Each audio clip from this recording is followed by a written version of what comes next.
Hi friends, welcome to my channel. ఇప్పుడైతే మనం mutton కర్రీలో వాటర్ ఏం యాడ్ చేయకుండా ఫుల్ ఆఫ్ గ్రేవీతో మటన్ కర్రీ అనేది ఎలా చేయాలో ఇప్పుడైతే మీకు నేను చూపిస్తా. ముందుగా మటన్ అయితే శుభ్రంగా కడుక్కొని ఇలా కుక్కర్లో తీసుకొని చిటికెడు పసుపు, చిటికెడు ఉప్పు, సరిపడా అల్లం పేస్టు, 2 టేబుల్ స్పూన్ల నూనె వేసుకొని బాగా కలుపుకోండి.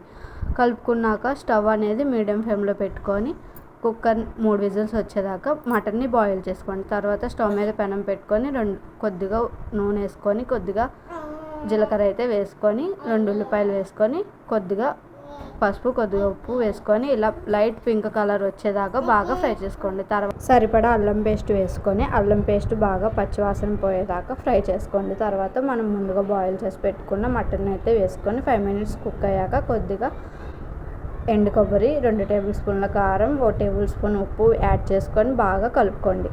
5 మినిట్స్ కుక్ అయ్యాక కొద్దిగా ఆయిల్ని అయితే యాడ్ చేస్తున్నాను. ఆయిల్ యాడ్ చేశాక స్టవ్ అనేది మీడియం ఫ్లేమ్లో పెట్టుకొని 10 మినిట్స్ పాటు మటన్ అయితే కుక్ చేసుకోండి. లాస్ట్లో అయితే కొద్దిగా మటన్ మసాలా వేసుకొని బాగా 5 మినిట్స్ కుక్ అయ్యాక లాస్ట్లో కొత్తిమీర వేసుకొని స్టవ్ ఆఫ్ చేసుకోండి. అంతే అండి, టేస్ట్ అయితే అదిరిపోతుంది. ఒకసారి మీరు కూడా ఇలా ట్రై చేసి చూడండి. వీడియో మీకు నచ్చినట్టయితే లైక్ చేసి కుదిరితే సబ్స్క్రైబ్ చేయండి. నచ్చితే కామెంట్ సెక్షన్లో కామెంట్ చేసి మీకు ఏమైనా రెసిపీస్ కావాలంటే కామెంట్ సెక్షన్లో కామెంట్ చేయండి.